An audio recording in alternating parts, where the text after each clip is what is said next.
Reconstrução 3D. Vamos começar falando de reconstrução 3D. E quando a gente fala de reconstrução 3D, basicamente, e visão clássica, obviamente, a gente vai falar de matemática. Então, a aula de hoje, eu tentei minimizar um pouco a questão da matemática, assim, trazer mais os conceitos, um pouco da intuição, mas vai ter muita geometria na aula de hoje. Assim, a gente vai falar bastante de geometria e vamos começar falando de uma tal de restrição epipolar, que, na verdade, é o grande conceito aí que permitiu que a gente fizesse a construção 3D baseada em imagens nos últimos anos.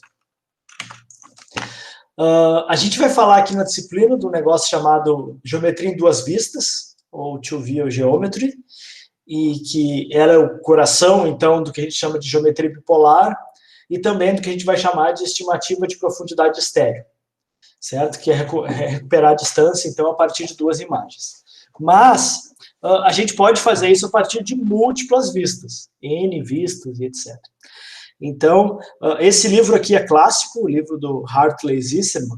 Ele é um livro aí dos anos 2000 e pouquinho e tal. Ele é um livro bem matemático, ele é bem antes do Deep Learning, então, sei lá, quase 10 anos antes do boom do Deep Learning. Mas ele traz todos os conceitos que a gente vai apresentar aqui na aula de hoje. Então, o que a gente vai apresentar na aula de hoje, na verdade, é um pequeno recorte desse livro, que deve ter umas 600 páginas aí, de coisas a respeito de geometria de múltiplas vistas, que é o coração, então, do que a gente chama de reconstrução tridimensional e também de visão estéreo. Bom, então, a profundidade a partir do estéreo, né, qual é o coração dessa história? A ideia é a seguinte: então a gente quer recuperar a profundidade é esse Zzinho aqui, esse Z que está à direita aqui, a partir do conhecimento em duas imagens, de onde esse ponto foi imagiado em duas imagens, ou seja, das diferentes vistas que a gente tem nessas duas imagens. O caso estéreo ele tem uma simplificação importante, que é essas duas imagens, elas são ortoparalelas, eu acho que chamam, na verdade elas ficam lado a lado e paralelas, né? Ou seja, olhando para o mesmo lugar, de vistas diferentes. A gente tem um conceito, um parâmetro importante de um par estéreo que a gente chama de baseline. Então, o baseline ele nos ajuda bastante. Ele é basicamente a distância entre a câmera e ele vai nos dizer, então, quão bem eu vou conseguir estimar a profundidade. Então, se o baseline for muito grande, eu tenho uma característica. Se ele for muito pequenininho, eu tenho uma característica. Se ele for muito pequenininho, eu consigo enxergar bem coisas próximas e mal coisas longe. E se ele for muito aberto, eu não consigo enxergar muito bem coisas perto, ou seja, eu vou ter dificuldade de enxergar coisas que estão por aqui, nessa região, mas vou enxergar bem coisas que estão aqui, nessa região aqui. Então, o problema de estimar a profundidade a partir de estéreo, que é basicamente eu recuperar a profundidade a partir desse ponto, conhecendo o ponto X na imagem e o ponto X' na imagem, que tem que ser o mesmo ponto, a gente pode dividir ele em dois subproblemas. O subproblema de calibração. Então, como é que eu posso recuperar, então, a relação entre as duas câmeras? Basicamente, para conhecer esse baseline aqui, essa distância, e também se porventura ele não está exatamente paralelo, ele está um pouco mal orientado, principalmente quando a gente faz par estéreo na mão, né? A gente pega duas câmeras e monta um par estéreo, eles nunca ficam exatamente alinhados. Esses, vamos chamar assim, mais comerciais, eles já são, né, fabricados de maneira o máximo possível paralelos. Então, esse é um problema, que possivelmente, em alguns casos, eles já são conhecidos, a calibração, então essa distância entre as câmeras e etc. E aqui também, a questão dos parâmetros intrínsecos, ela é bem importante, porque a gente vai precisar conhecer a distância focal aqui. E essa distância focal a gente aprendeu, acho que umas 2, 3 aulas atrás, que a gente calibrava a câmera, né? A distância focal, ela está lá nos parâmetros intrínsecos, então ela é importante para a gente. E também aqui, o outro problema importante, além da calibração, é a questão de encontrar esse matching, né? Então, eu só consigo fazer visão estéreo se eu conseguir fazer o matching, ou seja, se eu conseguir saber que esse ponto X aqui é o mesmo ponto X' lá, e isso para o máximo possível de pontos, para mim poder, então, recuperar a profundidade. Esse problema do matching, ele está muito associado a um problema de correspondência, que o Debem falou ali um pouquinho na aula dele e tal. Ele ia explorar um pouco mais, acabou que ele achou que ficou longa a aula dele, não explorou tanto.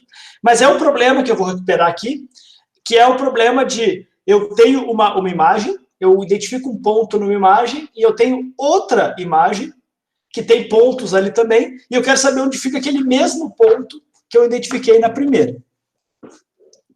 Então, nós vamos ter aqui duas imagens, elas podem ser tomadas, vamos dizer assim, de maneira estéreo ou não estéreo. Ele é um problema mais geral, ele depende do estéreo. Óbvio que no estéreo vai ter simplificações, vai ter facilidades, depois a gente vai ver um pouquinho mais sobre isso. Então, o problema de como é que eu faço o match, né? Como é que eu faço a relação, como é que eu descubro que esse ponto que está aqui é o mesmo ponto que está lá. Onde é que está esse ponto, né? Bom, se eu pegar o mesmo lugar, ele poderia estar, se as imagens não se mexeram muito, eu sei que ele está no entorno de algum lugar. Mas eu não tenho garantia nenhuma, se as imagens se moveram bastante, ele pode estar bem distante daquele ponto XY na imagem 1, por exemplo. Então, como é que eu posso buscar isso? Essa é a primeira pergunta que a gente vai tentar responder aí de maneira bem rápida, mas principalmente a segunda que a gente vai se propor a responder aqui, que é como é que eu posso restringir a busca. Então, vocês como quase engenheiros de computação, vocês devem saber que custo computacional é um negócio importante. Se eu tiver que buscar muita gente, eu vou levar muito tempo e talvez eu não encontre a resposta certa. E se eu puder restringir essa busca, dizer, não, peraí, em vez de buscar em todos, eu vou buscar só em alguns. Isso é sempre bom, é computacionalmente eficiente e te reduz de tu buscar outliers e pontos mais que criam confusão, né, que tem ambiguidade. Então, a chave para essa restrição é a geometria e é essa restrição que a gente vai chamar de restrição epipolar, que ela está associada com uma coisa chamada geometria epipolar. Certo? Então, vamos lá. O que acontece? Esse caso aqui já não é um par estéreo, ele já está mais livre. A geometria epipolar ela vale para qualquer duas vistas. Não importa se ortoparalelas, como as vistas do par estéreo, ou se com inclinações diferentes e posições diferentes. Porventura, até a mesma câmera que se moveu de uma posição para outra, etc. Então, o que acontece? Bom, assumindo que eu conheço os centros ópticos, os Os, então por isso que é importante a calibração. Então, eu conheço os centros ópticos. O que eu consigo? Se eu tenho um ponto aqui, esse centro óptico e esse ponto, eles formam uma reta. Certo?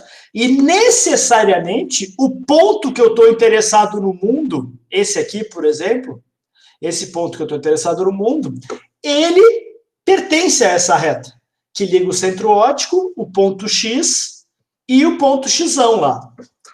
Então, na verdade, o ponto X ele não pode estar em qualquer lugar do mundo.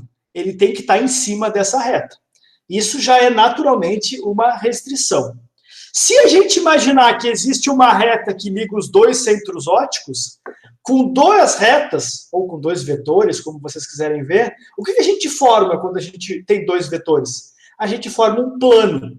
Então, na verdade, o que vai acontecer? Esse ponto X no mundo, ele tem que estar nessa reta, e o ponto na outra imagem, ele tem que estar nesse plano, que é um plano aqui, que ele é virtual, ele não existe no mundo, mas ele é matematicamente representável, porque a gente tem 3 pontos. Com 3 pontos eu consigo formar um plano. Que 3 pontos são esses?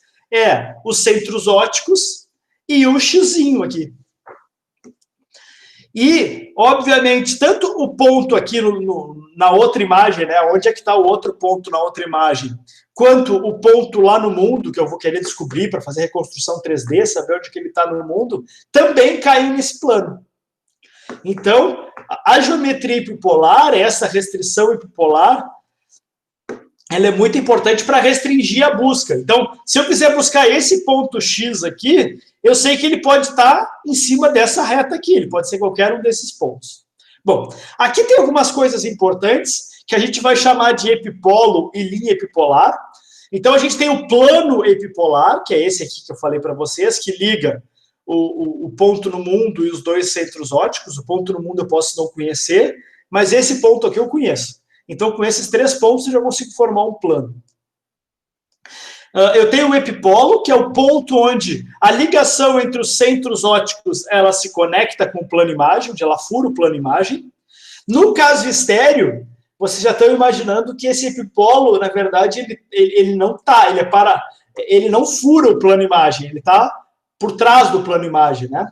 Então, a gente vai falar um pouquinho sobre isso, mas ele não aparece. Mas nesse caso mais livre, algumas vezes ele aparece, ele fura o plano imagem, que é essa reta que liga o centro óptico da imagem 2 com o centro óptico da imagem 1.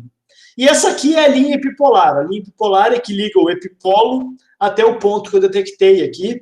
E essa linha epipolar ela vai existir lá do outro lado também, ligando o epipolo até os pontos possíveis ali, que é esse plano, né? Onde esse plano virtual ele colide ou ele intersecciona com o plano imagem. Então, o potencial matching de X, ele vai ter que fazer parte, então, dessa linha L' aqui, que é a linha epipolar, e o matching de X', ele tem que fazer parte também da linha epipolar. Então, essa relação é dupla, né? Então, o X tem que fazer parte da linha epipolar aqui, e o X' também tem que fazer parte da linha epipolar. Pessoal, como eu falei para vocês, a aula de hoje é um pouco mais geométrica. Se vocês tiverem alguma dúvida aí, vocês podem postar no chat aí, que eu tento, eu interrompo aqui e tento ajudar vocês a entender melhor esse conceito. Então, aqui dá para ver mais claramente o plano epipolar, que é esse triângulo aí, e aí a gente enxerga também algumas coisas, os epipolos estão ali, as linhas epipolares, e o ponto que deu match, né? Então, aqui está o ponto que deu match, aqui está o ponto que deu match, e lá o ponto xão, né? Então, vai surgir alguns conceitos, a gente já falou da baseline, vamos falar de novo. Baseline é essa linha que liga os centro-ópticos, os centros da câmera, né? Os centros ópticos. Ela também é uma linha virtual, ela não precisa existir de fato, assim. Ela é uma linha virtual, mas que nos permite criar essa restrição epipolar, que vai simplificar bastante buscas e etc. Na verdade, a gente vai ver que ele nos ajuda a ser um caso de corte, né? Eu posso cortar alguns casos que eu estou em dúvida, por exemplo, pelo fato dele não pertencer à restrição epipolar. Então, os epipolos, que é esse ponto aqui em que o baseline fura o plano imagem, né? Na verdade, ele é a projeção de um centro óptico na outra câmera, né? Então, a projeção do centro de uma câmera na outra câmera. E a gente tem esse plano epipolar aí, que é o plano que contém a baseline e algum ponto, porventura, eu queira buscar na outra imagem e queira fazer a reconstrução 3D dele.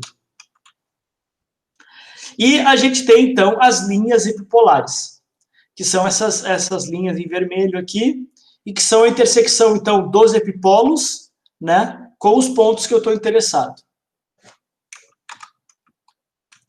Então, aqui tem um exemplo de câmeras convergentes, né, quando uma estão olhando para a outra, aqui a gente tem esse caso.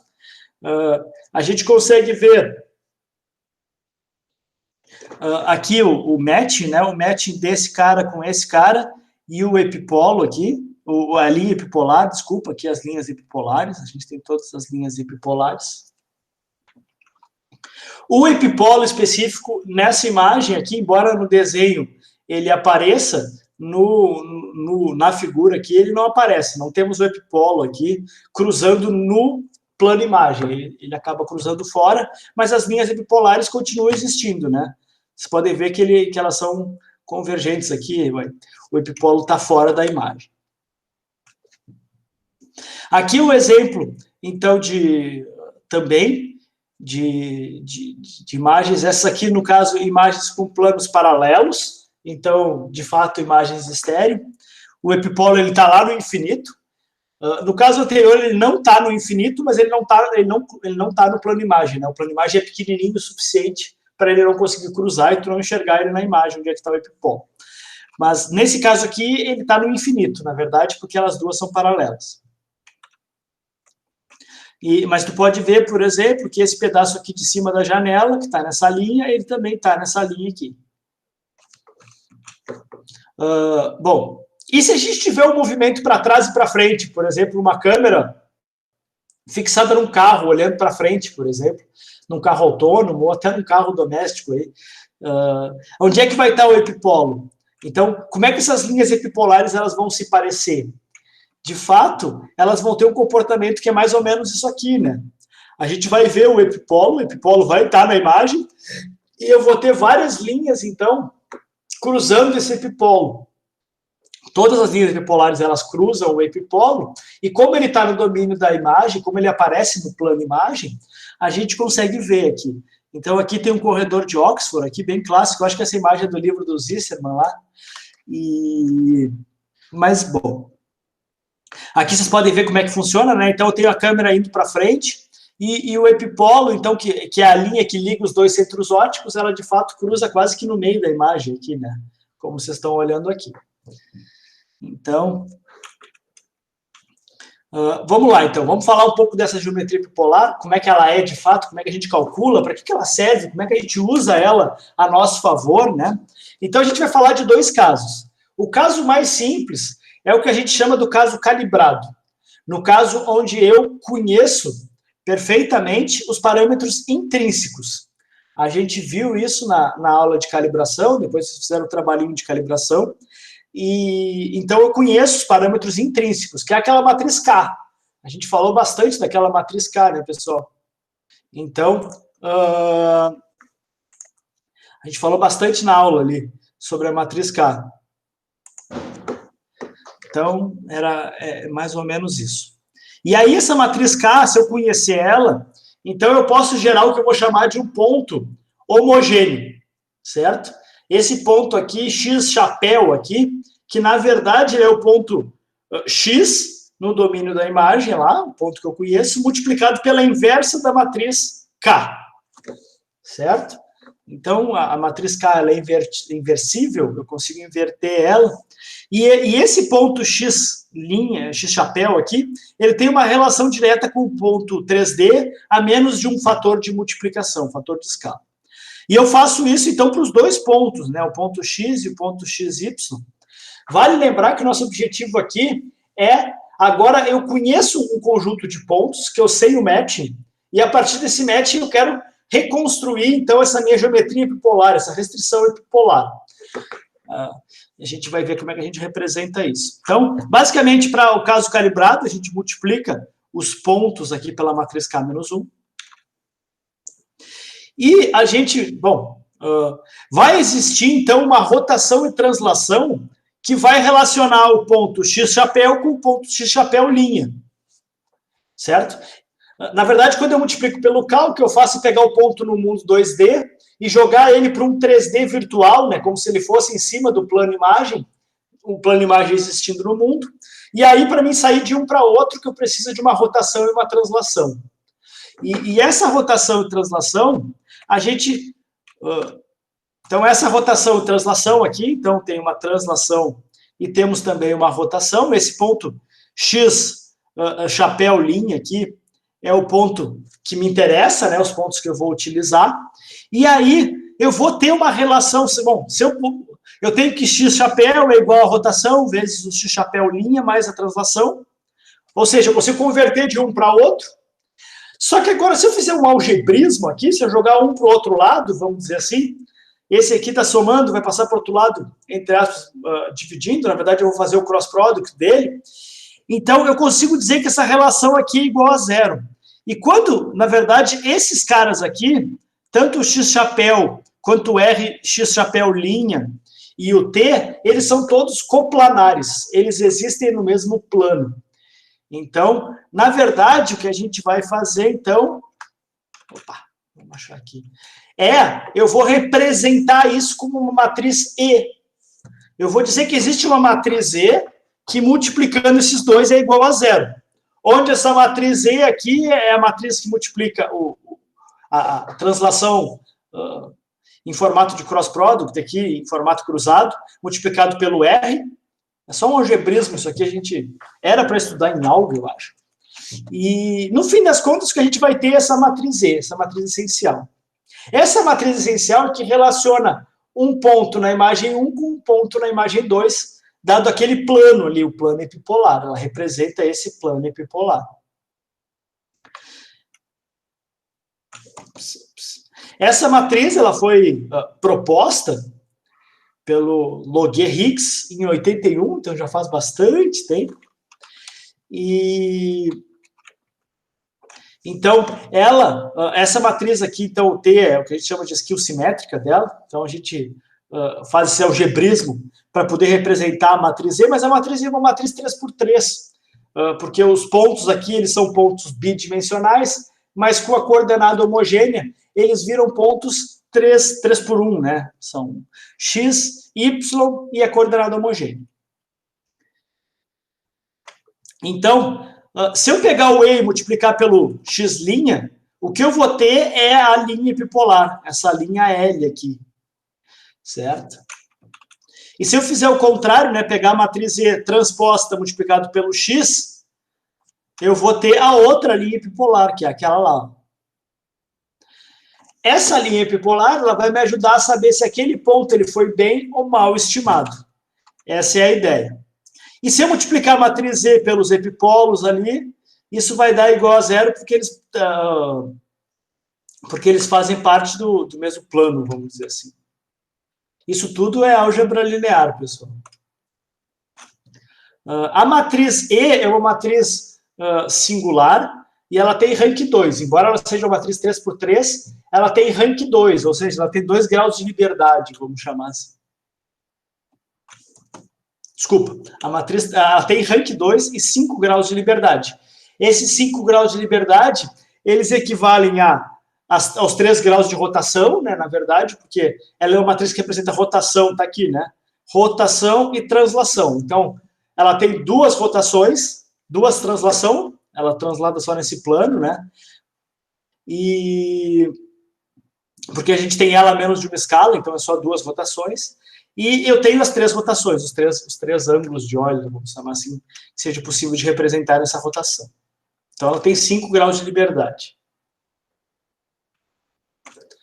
Bom, e se eu não conhecer o K? Se eu tiver um conjunto coletei algumas imagens de uma câmera em que eu não calibrei ela previamente, o que eu posso fazer? Essa restrição ela ainda existe. Então, acho que uns 10 anos depois, os matemáticos estudaram esses comportamentos da matriz essencial, que é essa matriz E, para o caso calibrado, e generalizaram ela para o caso não calibrado. A gente vai ver que a gente perde algumas propriedades dela, mas ela ainda é suficiente para gerar uma restrição desse tipo que a gente está querendo, para restringir a busca de um ponto numa imagem e em outra. Então, na verdade, é a mesma coisa, né? A única diferença é que, em vez do x-chapéu, que é esse x multiplicado pelo parâmetros intrínsecos, eu vou ter o x sem os parâmetros intrínsecos, então x e x'. E, em vez da matriz E, eu vou ter a matriz F, que a gente vai chamar de matriz fundamental. Essa matriz F, se a gente tiver os parâmetros intrínsecos, a gente consegue converter ela na matriz essencial. Então, na verdade, ela é a matriz essencial multiplicado pela a inversa da transposta, da matriz de parâmetros intrínsecos, e a matriz de parâmetros intrínsecos inversa aqui, sendo que, nesse caso, eu considero que eu posso ter as duas diferentes, né? A matriz de parâmetros intrínsecos da imagem 1 ser diferente da imagem 2. Se a gente tiver o caso estéreo, por exemplo, ou uma câmera que se move, o parâmetro intrínseco da câmera é sempre o mesmo, então simplifica um pouco aqui também o cálculo. Essa matriz foi proposta pelo Faugeras e pelo Wong em 92, então acho que foi 11 anos depois da matriz essencial, surgiu a matriz fundamental. A ideia dela é a mesma, né, da matriz essencial, ela também representa esse mesmo plano que relaciona os centros óticos e um ponto qualquer no domínio da imagem ali. Então, eu também vou ter essa linha epipolar aí, F vezes X continua sendo a linha epipolar, a gente lembra que X, E, que é a matriz essencial, vezes X e X', era também a linha epipolar. Se eu multiplicar ela por zero também, pelo epipolo também, vou ter ela igual a zero. Ela também tem rank 2, ela também é singular com rank 2. E o determinante da matriz F é zero. Só que, diferentemente do caso anterior, ela tem 9 graus de liberdade. Certo? Que tinha, a matriz E tinha 5 graus de liberdade, ela tem 7 graus de liberdade. Então, que mais aqui? Como é que eu estimo essa matriz, né? Bom, beleza, a geometria é legal e tal, mas como é que eu vou estimar isso? A gente tem alguns algoritmos para estimar, eles são matemáticos, bem simples. Eles usam decomposição em valor singular, ou SVD, e eles vão precisar, como ele tem a matriz tem 7 graus de liberdade, a matriz F tem 7 graus de liberdade, eu preciso de, no mínimo, 7 pontos. Então, o algoritmo mais clássico é o algoritmo dos 8 pontos, ele assume que eu tenho 8 pontos, e aí ele coloca uma restrição adicional, que é o D de F ali, a determinante da matriz igual a zero, e ele usa basicamente decomposição em valor singular, a gente vai dar uma olhadinha bem rápida nisso, mas basicamente uma representação ali de autovalores e autovetores da matriz, e que permite, então, decompõe a matriz de forma que a gente obtenha a solução desse sistema de equações, e esse sistema de equações, então, vai ser uma das matrizes que a gente vai obter, é a matriz fundamental. Como ele tem 7 graus de liberdade, a gente também pode usar 7 pontos. A questão toda é que aí a gente vai precisar ter alguns algebrismos a mais, colocar algumas restrições a mais para conseguir estimar ela corretamente. Senão a gente pode cair aí em alguns casos que a gente chama de degenerados e aí tu não conseguir estimar ela apropriadamente. Que mais? A ideia, também eu posso tentar minimizar o erro de reprojeção dela, e aí eu vou usar um mínimos quadrados não linear, ele é mais preciso, mas bem mais caro computacionalmente. Vale lembrar que a estimação de FE ela é degenerado se os pontos que eu peguei para estimar ela forem pontos que pertencem a um plano, uma cena planar. Se eu estiver olhando para uma cena planar e meus pontos todos caírem nesse plano, eu tenho um caso degenerado, assim, porque, na verdade, é como se eu estivesse olhando todos no mesmo plano e eu não consigo estimar a matriz fundamental ou essencial. O algoritmo dos 7 pontos, na verdade, ele tenta resolver esse sistema de equação aqui, certo? Ele decompõe a matriz F nesses parâmetros aqui, que é o F1, 11, F12, F13, F21, F22, F23, F31, 32, 33, que são os 9 parâmetros de uma matriz quadrada 3x3, e esses U e U', na verdade, ele diz que cada ponto tem um U e um V, certo? U e V. Na verdade, eles são coordenadas homogêneas. Deixa eu ver se eu consigo escrever aqui. Ops. Deixa eu ver se eu consigo... o ponteiro. Então, deixa eu ver se eu consigo, então. Então, na verdade, a gente tem essa matriz, né? 3x3, que vai ser o F1, 1, e assim por diante. E aqui embaixo é o F33. Pô, desenhar com mouse isso é bem difícil. E aqui, então, eu vou ter o meu vetor transposto, que vai ser o U, o V e o 1, que é aquele meu X ali. Ele é homogêneo, então tem esse 1 aqui. E aqui eu vou ter o U', V', que negócio difícil, e o 1. Então, na verdade, se eu abrir isso aqui, né, essa representação aqui nada mais é que eu vou fazer essa multiplicação dos vetores por ela. Então, na verdade, eu vou ter essa matriz A aqui, que é essa matriz que multiplica esse vetor F. Esse vetor F é minha matriz de fundamental em formato de vetor. Então, se eu manusear essa matriz A aqui usando o SVD, eu consigo representar ela. Como é que eu faço para fazer isso? Por exemplo, em MATLAB, basicamente eu preciso calcular o SVD da matriz A. Os vetores F, na verdade, são a última coluna da matriz V,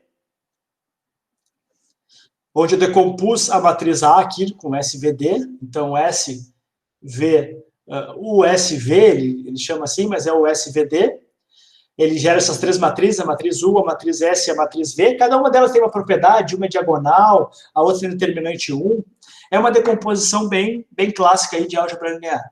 E aí, basicamente, a matriz F é essa última coluna, e aí depois tu tem que fazer um reshape de 3×3 desses valores, e é basicamente esse aqui o algoritmo. Claro, tem a parte anterior, que eu preciso montar a matriz A, mas esse aqui é o algoritmo para calcular os 8 pontos aí da matriz fundamental. Então, a matriz fundamental ela precisa ter rank 2. Como a gente estima pontos que não são perfeitos, né, eu preciso de 8 pontos em que eu sei o matching, para poder estimar essa matriz fundamental, para um par de imagens, né, para duas situações de uma imagem. O que vai acontecer? Vocês vão ver que elas não vão cruzar de fato em um único ponto, né? Nesse caso aqui. Então, isso é porque se deve a alguma imprecisão de medida. Então, se eu forçar o determinante zero, isso ajuda bastante a eu resolver esse problema aqui de matriz, vamos dizer, não coincidentes, né? As linhas hipopolares, elas não coincidirem no ponto focal. Eu posso corrigir isso forçando o determinante f igual a zero.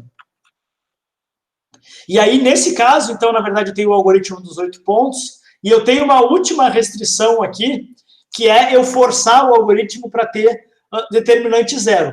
Isso com o SVD é bem fácil. Na verdade, eu vou calcular o F, a matriz F, que a gente já viu como calcular. Depois eu faço a decomposição dessa matriz F de novo, eu decompunho ela.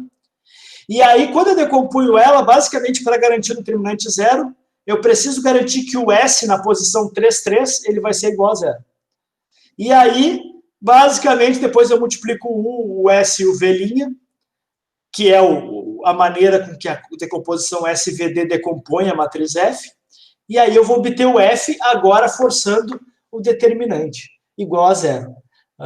Vocês podem imaginar, que negócio difícil, mas não, com a decomposição SVD, as coisas, decomposição em valor singular, single value decomposition, acho que é.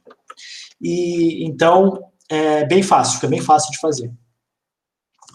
O algoritmo padrão ouro, vamos dizer assim, o melhor algoritmo para estimar a matriz fundamental, ele usa o algoritmo dos 8 pontos como uma estimativa inicial de F, e depois, basicamente, ele usa o F para resolver P e P', que são as projeções. Então, P e P' são as projeções da imagem 1 na imagem 2 e assim por diante, que tem relação direta com rotação e translação. Então, a gente otimiza isso, né? E aí, a partir desses P e P' aí, que vão nos permitir estimar o xão, o ponto em 3D, eu consigo fazer, então, o que a gente vai chamar de calcular o erro de reprojeção. Ou seja, eu sei que esse ponto aqui, o xão, para essa imagem, tem que bater exatamente no mesmo lugar nessa imagem. O Hartley Zisserman, lá, aquele livro de Multiple View, lá, o algoritmo 11/12, ele explica com bastante detalhes como é que a gente faz esse algoritmo, o melhor algoritmo aí para estimar a matriz F. Então, aqui tem alguma comparação que vem do livro do Hartley Zisserman. Então, para esse caso, bem toy aí, né? Uma casinha de mentira aí. E aí ele mostra que com um algoritmo de 8 pontos, eu vou ter um erro aí de em torno de 2,33 pixels. Com o algoritmo normalizado dos 8 pontos, o meu erro cai bastante. E o algoritmo normalizado é que, na verdade, eu calculei a matriz essencial, né? Não, desculpa. O algoritmo normalizado, a gente vai pegar os pontos x, y e vai normalizar lá. A gente multiplica por uma raiz de 2. A gente faz uma normalização dele para ele não ser um ponto unitário lá. É uma simplificação que ajuda bastante, reduz bastante o erro, mas se a gente usar esse algoritmo não linear aí para minimizar esse problema e resolver esse problema, o meu erro diminui um pouquinho mais. Vocês podem ver que a maioria dos problemas em visão computacional, basicamente, são problemas de otimização. Então, eu tenho um conjunto de pontos, eu quero otimizar uma geometria e tal. Por que otimização? Porque eu sempre tenho erros. Todo lugar eu tenho erro. Então, na estimativa dos pontos eu tenho erro, tenho algumas aproximações numéricas e etc. Então, todo problema ele vira um problema de otimização. E esses algoritmos não lineares de otimização aí, eles acabam sendo mais eficientes para resolver o problema. Vocês podem ver que ele não é muito mais eficiente que o algoritmo de 8 pontos depois desse processo de normalização. Bom, então aqui a gente falou a primeira partezinha da aula, a primeira parte foi sobre reconstrução. A segunda parte da aula a gente vai falar bastante agora sobre a questão estéreo. E por fim a gente vai falar um pouquinho sobre triangulação, como é que eu obtenho de fato o ponto em 3D no mundo. Então, aqui vamos falar sobre o caso que a gente vai chamar, o caso em que as duas imagens elas estão paralelas, né? Que é o caso que a gente chama de visão estéreo, visão binocular estéreo. Então, o meu objetivo é calcular esse mapa de profundidade, aqui, o mapa de profundidade denso, em que eu conheço a profundidade das coisas, né? O que está mais branco está mais perto, o que está preto está mais longe. Vocês podem ver que tem uns pontos meio falhados aqui, que é uns pontos em que ele não conseguiu detectar o match, então ele deixa em branco. Deixa em preto, na verdade. Como é que funciona o matching? A gente viu que ele depende de duas coisas. O estéreo, ele depende de duas coisas. Do matching e também da calibração. Vamos assumir que ele está calibrado, né? Vamos assumir que eu consegui calibrar o par estéreo antes, e aí eu tenho o problema de matching. Como é que a gente vai usar a geometria epipolar para nos ajudar a resolver esse problema? Então, o algoritmo básico de estereomatch, então, por exemplo, eu identifico um ponto aqui, esse ponto está na camisa ali do Abraham Lincoln. Então, para cada ponto nessa imagem, eu encontro a linha epipolar aí, entre essas duas imagens, e aí, a partir dessa, eu basicamente busco nessa linha epipolar qual é o ponto que tem a cor mais parecida. Bom, mas a cor mais parecida, vários vão ter, nesse caso preto e branco, ainda mais difícil, vão ter vários pontos que vão ter a mesma cor, né? Então, o que a gente vai fazer? A gente vai pegar essa linha epipolar aí e vai buscar, então, uma janela, né? Eu sempre vou olhar uma janelinha, eu nunca vou olhar um único ponto, eu vou olhar uma janelinha se ela se parece. Então, eu saio buscando, né? Aí eu encontro um ponto, encontro outro ponto, busco, e aí eu vejo, quando eu encontro o ponto que tem a mesma cor, né, que eles se parecem, dentro dessa linha epipolar, é o ponto de matching, e aí, por fim, eu tenho o ponto X e o ponto X'. Se eu tiver um par calibrado, no caso do estéreo, eu consigo triangular e calcular qual é a distância. Então, o caso mais simples é o caso em que as linhas epipolares elas são essas scanlines. O que significa scanline? Significa que, de fato, uma imagem está casada com a outra e um ponto aqui ele vai virar uma linha na outra imagem. Mas como é que eu faço isso acontecer, né? A gente chama isso de scanlines, mas como é que eu faço isso acontecer? O que a gente vai fazer? A gente vai pegar uma imagem e a segunda, a gente vai retificar, a gente chama de retificar ela, para que as linhas epipolares virem essas scanlines. Então, aqui está o nosso caso mais simples, que é o caso das imagens paralelas, do par estéreo. Ambas têm a mesma distância focal, isso facilita um pouco as coisas. Os centros ópticos, eles estão na mesma altura, ó, eles estão alinhadinhos. E os planos imagens, eles são paralelos a cada um do outro. Um é paralelo do outro. Né? Eles são paralelos à baseline também. Então, todo mundo paralelo aí. Então, nesse caso, a linha epipolar, ela vai, de fato, ser uma scanline. Ela vai ser uma linha horizontal, perfeitamente horizontal. Só que, claro, no mundo real, nem tudo é tão alinhadinho assim. As coisas, quando a gente monta sistemas mecânicos e tudo mais, a montagem dele torna eles, às vezes, não tão alinhados. Então, o que a gente faz é, em software, a gente faz esse alinhamento mais fino, vamos chamar assim, para garantir que esses scanlines sejam, de fato, horizontais.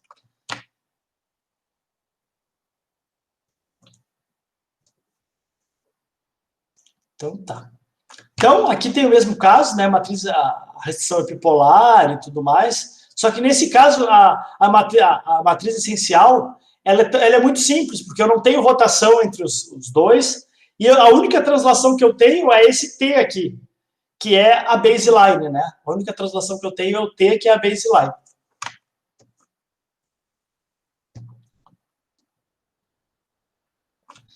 Como é que funciona, então, eu estimar a profundidade, no caso aí mais simples do par estéreo? Então, eu preciso conhecer a distância focal, eu tenho a câmera calibrada, eu tenho aqui a distância focal, F, e basicamente eu tenho um problema de similaridade de triângulos. Então, se eu conheço a distância focal e eu conheço esse ponto X aqui, eu posso, por similaridade de triângulo, estimar esse Z aqui, conhecendo, então, a coordenada do X. Bom, o problema é que eu não conheço muito bem. Então, o que a gente vai usar como triângulo aqui? A gente vai usar os centros óticos. Os centros óticos, então, a diferença dos centros óticos estão relacionados com essa diferença do X e X'. Então, X menos X', O menos O', é igual ao F menos o Z. E aí eu estimo a profundidade, o Z aqui da história. Então, similaridade de triângulos, né? Então, esse triângulo, na verdade, aqui, ele vai estar relacionado com o F e o Z. O O e O', o que é o O menos O'? É o baseline, que a gente assumiu que conhece pela calibração inicial. O X menos X', a gente vai dar o nome de disparidade. Toda vez que a gente fala de estéreo, a gente fala de mapa de disparidade, que é essa diferença entre a posição do X aqui em relação ao centro e esse aqui, essa posição de onde está o X'inho, o X' aqui, né? Isso a gente vai chamar de disparidade. Com a disparidade e a câmera calibrada, que nos fornece a distância focal e o baseline, eu consigo estimar o Z. Eu sei aonde esse ponto está. Então, é basicamente assim que as coisas funcionam. Então, a disparidade, no fim das contas, né, ela vai ser o baseline vezes a distância focal sobre o Z. Se eu botar o Z para lá e a disparidade para cá, então o Z, na verdade, é o baseline vezes a distância focal sobre a disparidade. Então, a disparidade ela é inversamente proporcional à profundidade. Então, se a profundidade aumenta, a disparidade diminui. Se a profundidade diminui, a disparidade aumenta. Para o caso em que as câmeras não estão alinhadas, nesse caso ela está bastante desalinhada, o que a gente faz para simplificar o processo de estimação de profundidade é essa retificação. Dependendo do quanto mal orientadas elas estão, isso pode ser bastante difícil e eu perder muita informação. Então, a gente não faz isso sempre. A gente faz essa retificação aí, basicamente, quando a gente tem, então, câmeras que estão aproximadamente paralelas. Então, o processo que a gente faz é o processo de pegar esses planos de imagem distorcidos e levar eles para uma posição em que eles estão completamente paralelos, e aí eu posso simular um par estéreo, vamos dizer assim. E aí, nesse caso, a busca se restringe ao scanline, que a gente já viu. Para fazer essa reprojeção, a gente vai usar um conceito chamado homografia, que a gente não vai tratar aqui, mas que é um conceito também matricial e bem simples, bem parecido com a restrição hiperpolar. Tem aqui um exemplo de algoritmo de como é que eu retifico, né? Um algoritmo até de 20 anos atrás. Aí. Então, aqui tem um exemplo, né? Eu tenho essas duas imagens aqui que estão inclinadas, e aí eu retifico elas para ter as linhas epipolares e para corrigir as scanlines, de fato. Então, aqui eu tinha essas duas imagens, e aí eu retifiquei elas para garantir, então, que as scanlines vão ficar horizontais. Vocês estão vendo aqui, né? Então, basicamente, eu tinha duas imagens que eu coletei em ângulos distintos, e aí eu reprojeto elas para poder esse ponto aqui eu buscar na scanline de lá. Então, aqui está o exemplo do Abraham Lincoln, né? Então, como é que eu faço para fazer o match desse estéreo? Então, eu vou retificar, se necessário.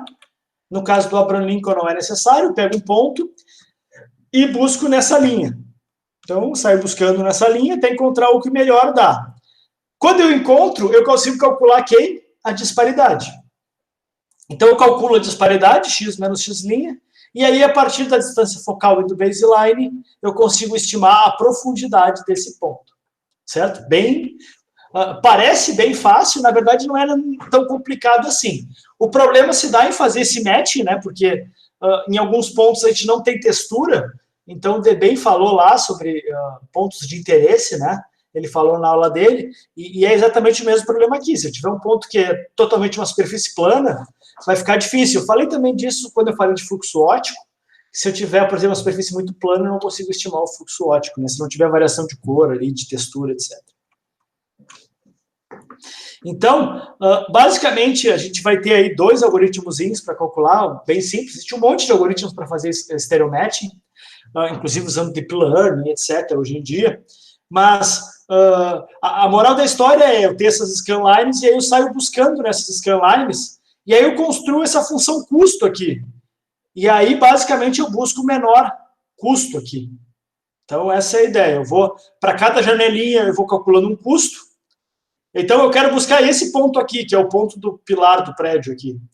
E aí eu busco aqui, eles se parecem, não, então a distância tem que ser grande, tem que ser grande. À medida que eu vou me aproximando do pilar, a distância vai diminuindo. E aí, bom, aqui eu vou achar onde é que está o matching nessa posição. Então, esse custo que eu vou calcular entre essas 2 janelinhas é que existem alguns métodos. Então, um deles é o SSD, outro é a correlação normalizada, e existem outros também, esses são os mais clássicos. Vale lembrar que eu estou aqui falando de visão clássica, trazendo para vocês uma visão bem clássica de visão computacional. Então, o SSD, ele calcula exatamente isso aqui, né? Ele vai ser... A correlação normalizada, em vez de pegar o menor, ele vai pegar o maior. O SSD pega o menor e a correlação normalizada ele pega o maior. Mas ambos eles conseguem detectar nesse caso bem simples. Casos mais complicados, vocês vão ver que às vezes a gente vai ter vários mínimos ou vários máximos, e aí a coisa fica um pouco mais complicada. Então, aqui tem um exemplo do tamanho da janela, né? Para fazer esse matching, eu não vou usar um único pixel, porque ele é muito pobre, eu vou usar janelinhas. Então, o tamanho dessa janelinha que eu vou olhar, se eu vou olhar uma janelinha de 3 pixels ou de 20 pixels, como nesse exemplo, isso afeta a qualidade do meu estéreo, né? Então, aqui tem um exemplo, tem 2 imagens estéreo de uma árvore aqui, um gramado com uma árvore. Então, aqui vocês podem ver que uma janela 3x3 o negócio fica bem ruidoso, né? Fica bem sensível. E aqui com uma janela de 20 ele já fica bem menos ruidoso. Tá, mas qual é o problema? Então, vou usar sempre uma janela muito grande. Bom, uma janela muito grande é mais custo computacional, porque para cada pixel, em vez de ter que calcular 3 operações, eu vou ter que calcular 20 operações nesse caso. E também vocês podem ver que a árvore aqui, o galho da árvore, ele é bem fininho, né? E aqui ele fica bem grosso, porque eu usei uma janela muito grande. Então, achar exatamente esse ponto aí de trade-off entre as janelas é um desafio importante. Então, com janelas menores eu tenho mais detalhes, mas sofro muito mais com o ruído. Com janelas maiores eu tenho nafas mais suavizados, mas eu perco detalhes e normalmente eu tenho dificuldades perto das bordas. Então, alguns casos em que esse stereo matching vai falhar, né? Onde eu tenho superfícies sem textura, a gente já viu isso quando a gente falou do fluxo óptico, etc. Quando eu tenho oclusão, por exemplo, quando aquele ponto que eu estou buscando, ele de fato não aparece na outra imagem porque ele está ocluso ou porque saiu da imagem, vamos dizer assim. Então, isso também é uma dificuldade grande. E também o que a gente chama de superfícies não lambertianas, que são superfícies brilhosas. Então, dependendo do ângulo que tu olha, ela está mais ou menos brilhosa. E como o estéreo ele olha de 2 ângulos diferentes, isso também pode ser uma dificuldade. Então, são problemas conhecidos aí que causam falhas de correlação, de correspondência, na verdade. Então, aqui tem alguns exemplos, então, de matching, né? Usando, então, esse sistema de janelas, então, busca por janela. Aqui tem o grau truth, que eu gostaria, né? Tem a câmera ali. Vale lembrar que o fundo ele não está calculando, ele tem a lâmpada, ele tem a bonequinha aqui em cima de uma caixa, ele tem a mesa, etc. E aqui está o stereo match dele, né? Vocês podem ver que é bem mais ruidoso, mas dá para identificar que aqui tem um objeto que está um pouco mais distante, aqui uns objetos mais próximos, aqui a lâmpada um pouco mais próxima também, e assim por diante. Bom, mas a pergunta é como é que a gente pode melhorar essa busca baseada em esse window-based match, hein? Como é que eu posso melhorar isso? Então, basicamente, a gente vai usar restrições, né? Assim como eu usou a restrição epipolar para restringir a busca, a gente também pode tentar usar algumas restrições a mais para facilitar a vida. A gente já viu duas restrições quando a gente falou de fluxo óptico. A primeira é de suavidade, que basicamente vizinhos não variam muito a profundidade, a não ser que ele seja uma borda, né? Uma borda de um objeto. E a questão também do brilho constante, né? Então, além dessas restrições que a gente tem aqui, a gente pode ter algumas a mais. Uma restrição é a restrição de unicidade, vamos chamar assim. O que significa isso? Que qualquer ponto em uma imagem, então esse ponto aqui nessa imagem, ele vai ter, no máximo, um match na outra imagem. Então, por exemplo, eu nunca posso ter um ponto fazendo match com dois outros pontos numa imagem, certo? Então, um ponto, ele é um ponto, ele não vira dois pontos na próxima imagem.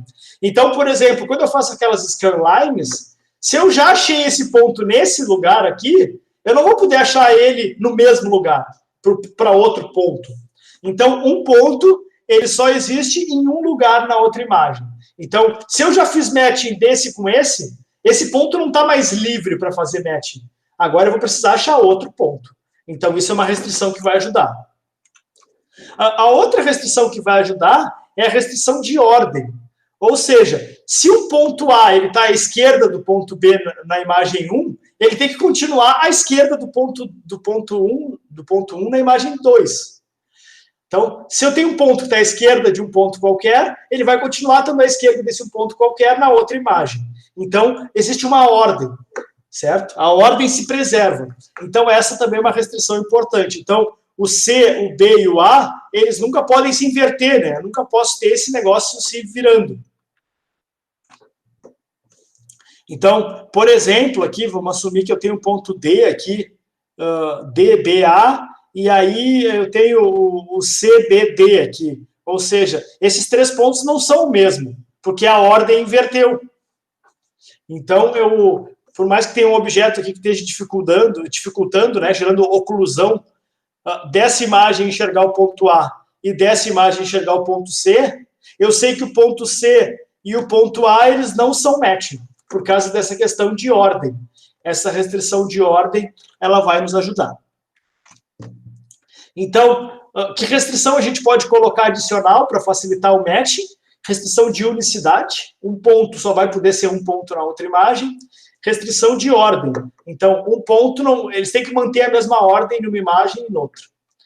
E outra restrição que a gente conhece aí, que a gente já viu, é a restrição de suavidade, né? Então, que essa disparidade vai ter que variar suavemente. Então, um pouco do resumo aqui, do que a gente falou na aula de hoje, aí já se aproximando do fim da aula, né, conforme previsto. Então, a geometria epipolar, os epipolos são a intersecção do baseline no plano imagem. O matching de um ponto numa segunda imagem, ele vai ter que passar pelo... ele forma uma linha com o epipolo. A matriz fundamental, então, ela representa esse plano imagem aí, esse plano que a gente vai ter que respeitar ele. A gente pode resolver o ponto F aí, encontrando alguns pontos de correspondência. A gente viu que com 8 pontos é o padrão ouro, né? E a gente consegue estimar, mas que a gente consegue também estimar com 7 pontos. Bom, que mais? A gente pode recuperar essas matrizes de rotação e translação, que a gente vai chamar de matrizes canônicas, a partir do F. Que mais, então? Sobre o stereo depth, a gente precisa estimar a disparidade, né? A disparidade é super importante para encontrar... E para estimar a disparidade, então, a gente vai encontrar os pontos numa imagem e noutra. Para isso, a gente vai usar as scanlines. E a profundidade é o inverso da disparidade. Ela não é exatamente o inverso, né? Ela é inversamente proporcional à disparidade. Então, aqui recapitulando, né, alguma revisão aqui já final, já indo para o final da aula de hoje. Então, um ponto X na imagem, né? Esse ponto X ele vai ter que pertencer àquela linha epipolar lá na outra imagem, né? O ponto X' vai ter que pertencer àquela linha epipolar na outra imagem. A matriz fundamental, então, a gente tem essas duas linhas epipolares aqui, a L' e a L, que a gente pode restringir a busca, elas vão nos ajudar a restringir a busca na outra imagem para fazer matching. E se eu tiver um par de correspondência X e X' e uma imagem e outra, elas vão ter que... essa restrição da matriz fundamental ela vai ter que ser preservada, isso para o caso não calibrado. Para o caso calibrado, a única coisa que muda é que vira X chapéu, X' chapéu e X chapéu, e em vez do F vai virar o E, que é a matriz essencial. Bom, agora, finalzinho da aula, só dando uma visão geral para vocês de como é que a gente pode fazer a triangulação. Então, como é que eu vou gerar o ponto em 3D, né? Essa é a resposta que eu quero mostrar para vocês. No caso estéreo, a gente já viu como é que a gente gera o ponto em 3D. Basicamente, o que eu vou precisar é do depth, né? Então, na verdade, o que eu vou precisar é da disparidade e de um par estéreo calibrado. Bom, a triangulação, ela é bem detalhada no livro do Hartley Zisserman, como é que se faz e tal. Se fala bastante quando se fala em reconstrução 3D, em fazer a triangulação. Nada mais é a triangular que a gente aproveitar, então, esses pontos que a gente conhece os pares na imagem, mais a calibração, e tentar estimar quem é aquele ponto lá em 3D. Então, o raio C, né, ele sai do centro óptico, ele cruza o plano imagem e vai parar lá no X, e o C' X, eles têm que se interseccionar, né? A gente também pode usar o SVD, o modo mais simples de fazer triangularização é usando o SVD, que ele basicamente resolve o sistema de equações lineares aí. Então, a gente vai utilizar essas matrizes canônicas, essas matrizes P e P'. São as matrizes que vão relacionar, então, um ponto no domínio na imagem com o ponto no mundo, né? A gente consegue estimar ela, tem jeito de fazer a decomposição da matriz essencial lá, para calcular as matrizes P. Então, mas a partir de múltiplos pontos, a gente consegue estimar, então, esse ponto em 3D. Se eu tiver as matrizes P, eu consigo estimar esses pontos em 3D, nesse caso, onde o X é o ponto que eu quero, né? O U e o V são os pontos aí no domínio da imagem, o X e o X', e esses P3, P1 aqui, são os pontos em que estão relacionados com essas matrizes P e P' canônicas aqui. Então, o que é a triangularização? É basicamente eu, a partir de P e P', e X e X', chegou a ficar cortado aqui, X e X', eu encontrar o ponto em 3D. Então, como fazer isso? Basicamente, eu preciso criar a matriz A. Para criar a matriz A, eu preciso conhecer o P e o P'. O P e P' é essa transformação que eu consigo estimar ela a partir da matriz essencial ou da matriz fundamental. E aí, eu vou ter esse P e P' aqui. Tem jeitos bem tranquilos. Ali embaixo, inclusive, tem o código de como é que eu faço para estimar, né, o X a partir de XP, então, que vem desse livro do Hartley Zisserman, códigozinhos em MATLAB, bem pequenininhos, como esse código aqui. Mas, basicamente, para estimar o X, né, o ponto em 3D, fazer o que a gente vai chamar de triangularização, o que a gente precisa é calcular o SVD da matriz A, essa matriz aqui, certo? Que, na verdade, é um vetor, desse vetor A aqui, e aí eu vou estimar desculpa, ela é uma matriz. Matriz A. Porque o P1, P2, P3 são vetores linha. Então, a matriz P é uma matriz 3x3, que relaciona a rotação e translação aí na imagem 1, e a matriz P e P' é a rotação e translação. Então, P1, P2 e P3, na verdade, são vetores. Então, essa aqui é uma matriz 3x3 e essa é uma matriz 3x3. Então, na verdade, aqui eu vou ter uma matriz 3x4, que é a matriz A. A matriz A é 3x4. E aí, se eu rodar o SVD na matriz A e pegar a última todas as linhas da última coluna, ou seja, pegar a última coluna da matriz V a partir da decomposição SVD, eu vou conseguir estimar o ponto em 3D fazendo o que a gente chama de operação de triangularização. Isso funciona para qualquer número de pontos, correspondência e imagem. O problema é que ele não é invariante ao que a gente chama de transformação projetiva. Então, existe um método um pouco mais eficiente, que de fato é o método mais utilizado, que ele vai utilizar uma solução não linear. Ele vai criar um custo, e a partir desse custo é que ele vai otimizar isso. Então, ele vai usar ele calcula uma função custo, e a partir dessa função custo ele otimiza, usando qualquer algoritmo de otimização de funções não lineares. Então, a moral da história é eu dizer qual seria, se eu tivesse aquele ponto X lá, vamos dizer que eu conhecesse ele, eu teria esse X chapéu aqui, onde é que ele seria, onde é que ele cruzaria, o ponto que eu acho que cruza é esse aqui, e essa distância aqui do meio, essa distância do meio é o erro. Então, eu vou ter esse erro, eu vou ter esse erro, e o que eu quero é basicamente minimizar esse erro. Então, para minimizar esse erro, o que eu tenho que fazer é ajustar o ponto em 3D. Então, o ponto em 3D, esse xão, ele é livre, ele vai se mexendo, entre aspas, e à medida que eu mexo ele, eu vou otimizando aí essa função. Normalmente, o que a gente faz é usa o caso linear mais simples para estimar o xão inicial, e aí depois usa uma otimização não linear para refinar esse esse X final aí. Então, no fim das contas, isso está bem destacado lá no livro do Hatter and Zissman, se vocês quiserem saber um pouquinho mais. O que eu queria trazer para vocês era, de fato, trazer como é que isso é feito, né? Como é que eu estimo esse ponto em 3D para poder fazer a reconstrução tridimensional a partir, então, desse matching entre dois pontos e as duas câmeras ali calibradas, vamos chamar assim.